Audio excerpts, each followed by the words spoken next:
in the war against illegal drugs.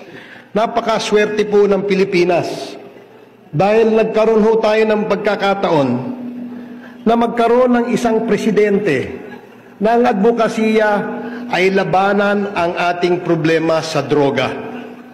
Seen a lot of people, politicians, and people from the private sector who have always been announcing that ako ay kontra sa droga, ako ay kontra sa ganyan, but never na nagkaroon ho tayo ng isang leader na ipinakita ang kanyang leadership para labanan o mag-declare ng totoong gera sa droga. At walang iba ang pwedeng gumawa niyan kundi po si President Rodrigo Roa Duterte.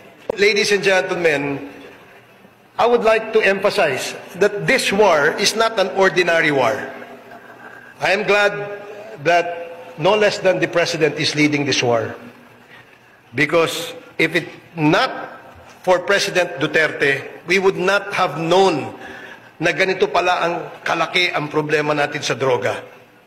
And he was the only leader bold enough, courageous enough to name narco generals, narco cops, narco judges, and even narco politicians. Kaya ho, ako'y hangang-hanga sa ating presidente. Bay, kailangan natin ng extension pa kay President Duterte nang sa ganon ipagpatuloy itong kontra-drogang programang ito. Bakit naman hindi?